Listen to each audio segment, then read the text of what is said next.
Hello everyone, welcome to my channel. Welcome to today's video.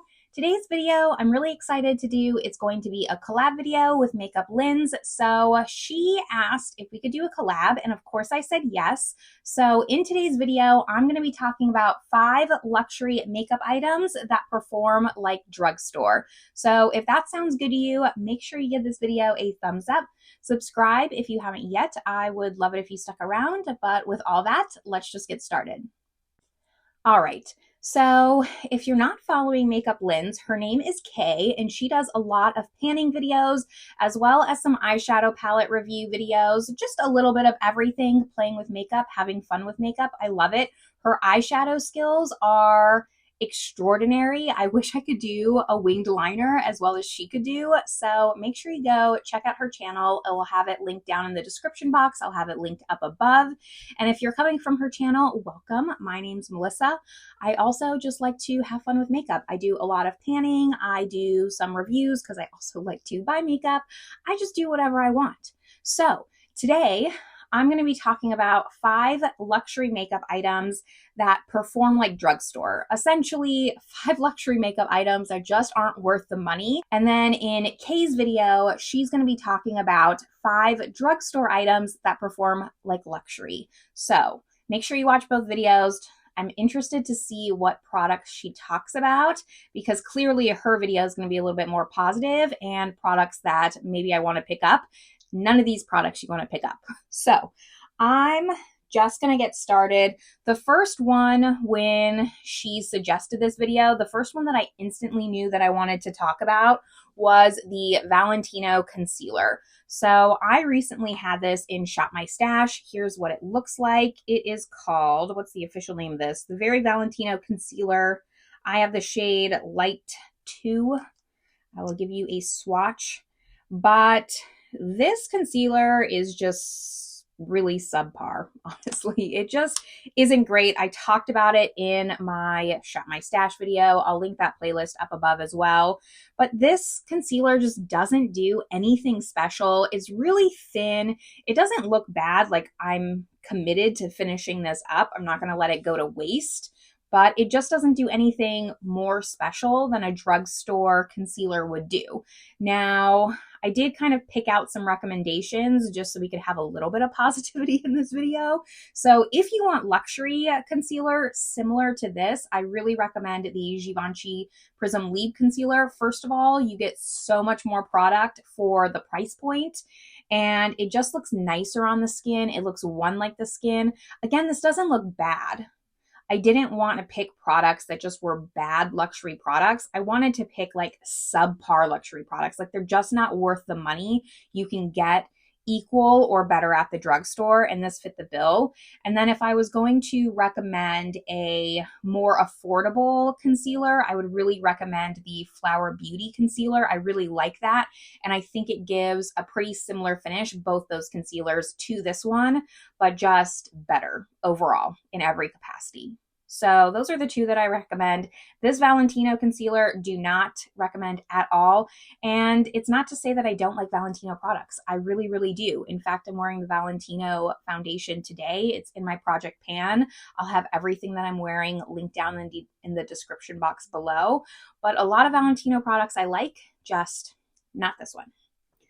Next up on my list is foundation. Try to pick some things from different categories, not just stick to just foundation, just concealer, etc., etc. But for the foundation, the worst foundation that I've ever tried in a really, really long time is the Yensa. This is the Super Serum Silk Foundation Stick. You're wondering why I have 2. Let me tell you. The shade range is abysmal. First of all, I think there's like 6 shades. And originally I picked Light 1, which was the second from the bottom. And it was super pale. The swatches were not accurate at all.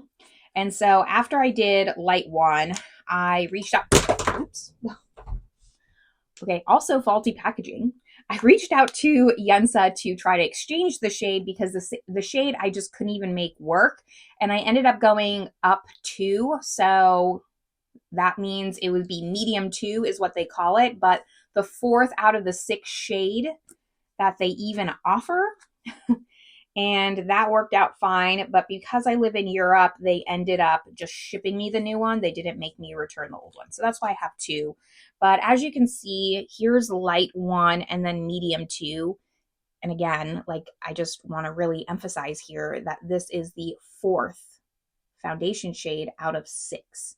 So not a great shade range, but after that, this foundation is meant to be a more serum-like foundation. It just melts off your face instantly the second you put it on. It doesn't grip to your face. It doesn't look nice on your face. It just looks bad. I don't know how else to say it. Like, there's nothing to like adhere it. It's too serum-like for being a foundation. It has like, yes, it has coverage, but like, it's basically just a tinted serum. And with a serum, it has no longevity, like none, not even 5 minutes of longevity. So that's why I would not recommend this. I meant to look up the price before I sat down to film. I did not. So I'm going to pop it up on the screen here, but I know this was not inexpensive.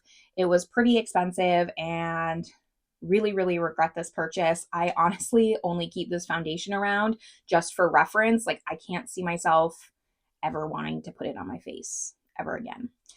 As far as recommendations go, I had a hard time recommending something similar to this. So if you know a recommendation, let me know down below.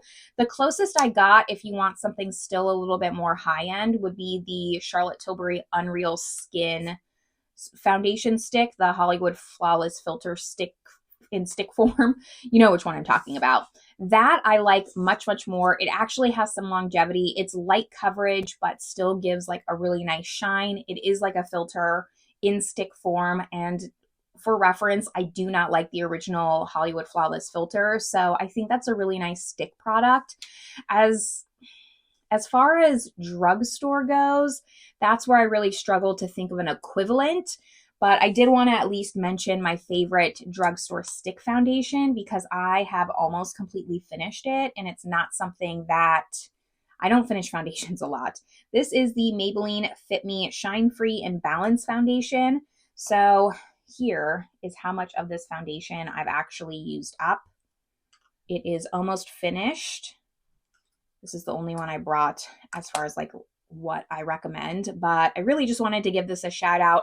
It is not equivalent. It's not serum-like. It's really going to be a natural finish, and I don't think that this is meant for dry skin. I think it's meant for more normal to oily skin because it does have like that shine-free kind of element to it, but it's a really, really nice foundation. Clearly, I love it.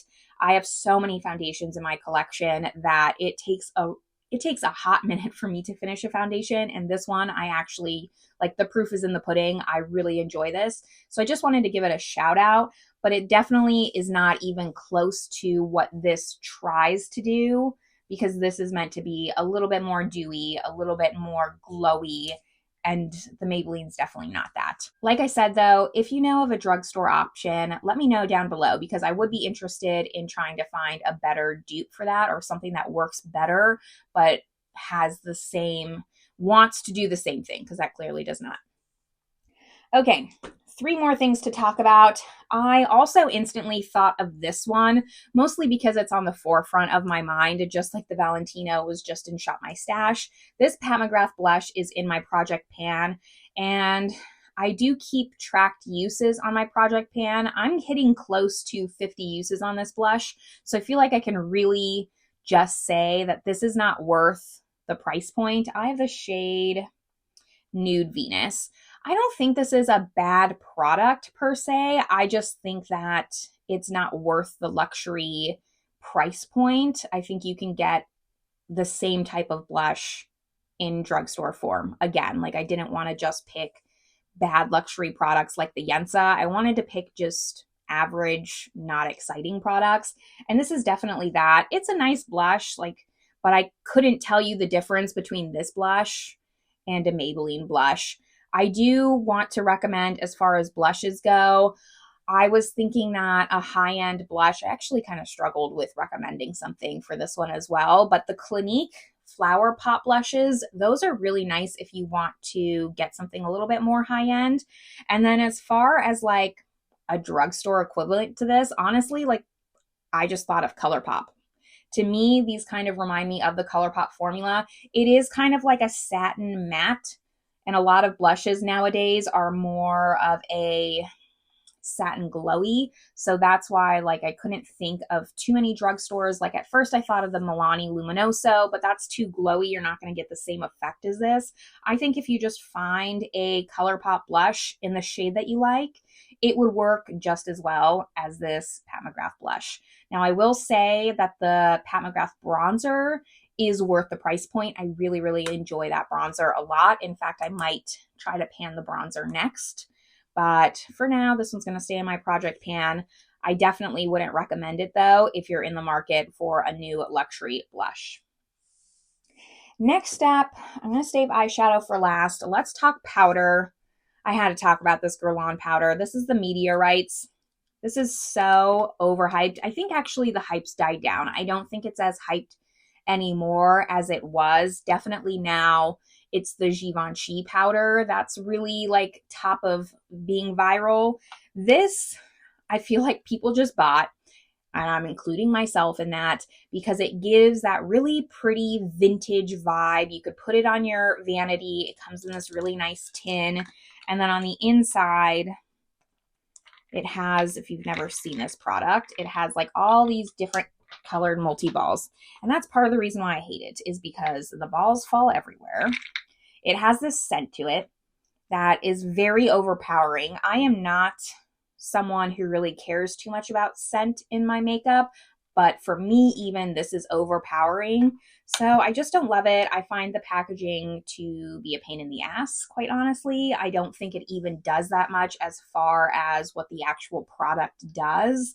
It's really, to me, just like a gimmick and something that you only buy for aesthetic reasons, nothing else.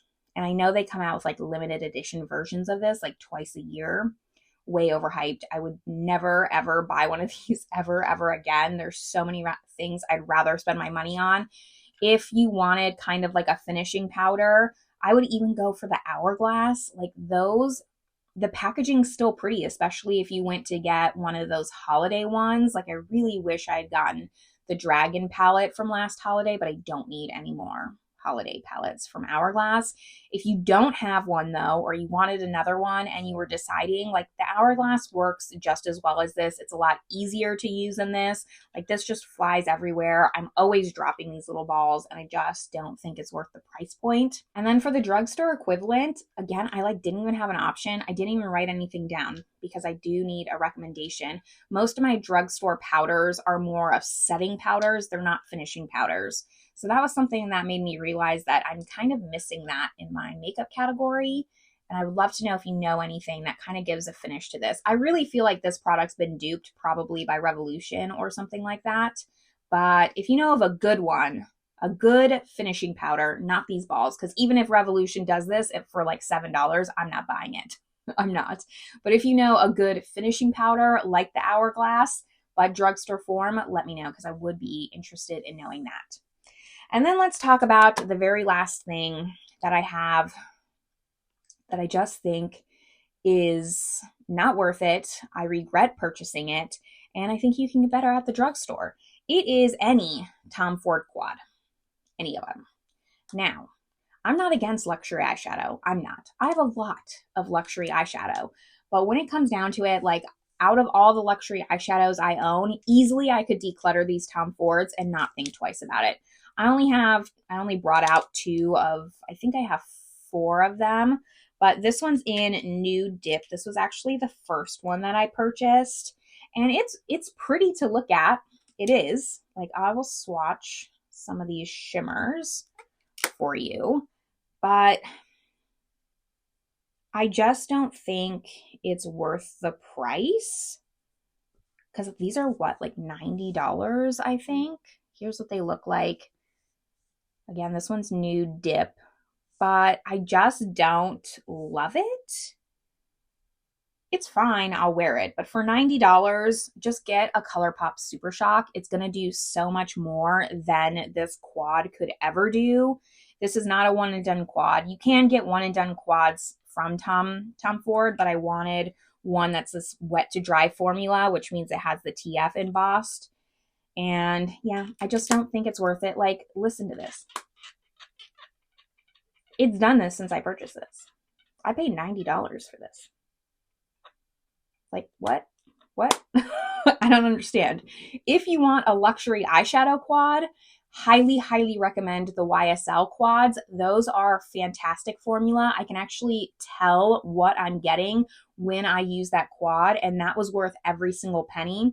The other one that I have, just to showcase it, is one of the newer ones. This is one of his cream quads, and it's in 37 Smoky Quartz, but this is like an all matte. And he started doing this cream formula. It's like creamy matte. And I also just found this tough to work with. I did it in trying new makeup or like a full face for my drawer of shame or something. These shadows just creased on me so badly. Again, it's not like a cohesive, you can do an all matte look, but I do prefer something that has like mattes and shimmers. I guess I could like pair these together, but I found zero lasting power on these creamy mattes, and they just creased on my eye like crazy. I think if you're to use this, you need to just go in with one shade as like a base and then use a shimmer. And for $90, like, I don't want to have to remember the special things I need to do with an eyeshadow. I just don't. So YSL, highly recommend. Colourpop Supershock, can't beat it. You would get even more impact from one of those, especially like if you did Ritz or Frog, Ladybird. Those are all great ones, and you'd get so much more impact. And I also just wanted to recommend the Natasha Denona Quince. Like her mini palettes, they're like, what, $25? I'm wearing one of those today, actually, and it made me want to talk about it because that's technically considered luxury, but it's smaller. It's $25. Maybe you want to dip your toes into luxury. That's something that I would recommend before the YSL. And Natasha Denona, personally, I know some people don't like her creamy mattes, but I do. I think they work great, and I don't have any creasing or longevity problems with those creamy mattes. And her shimmers are more impactful, but not too impactful like an indie shimmer. It's more of a subtle mainstream luxury shimmer. So that's why I just wanted to shout out Natasha Denona. And I feel like you can start small with one of her Quince for like a smaller price point than the YSL. After that, though, those are all 5 luxury products that I just don't think are worth it, and you can find it better at the drugstore. Let me know your recommendations down below, again, on some drugstore items, and let me know some luxury products that you don't think are worth it, so we can all reminisce together about how we wasted our money. But we do better go forward. I don't do that anymore, or at least I do it a lot less. I can't say that I won't do it anymore, but I do it a lot less. So we make progress. We're okay with it, but I'd love to have a conversation down below and just talk about the things that maybe we didn't make good purchasing decisions on together. After that, though, this is where I'm going to leave you all. I hope you're having a great one, and I will see you in my next video. Bye, everyone.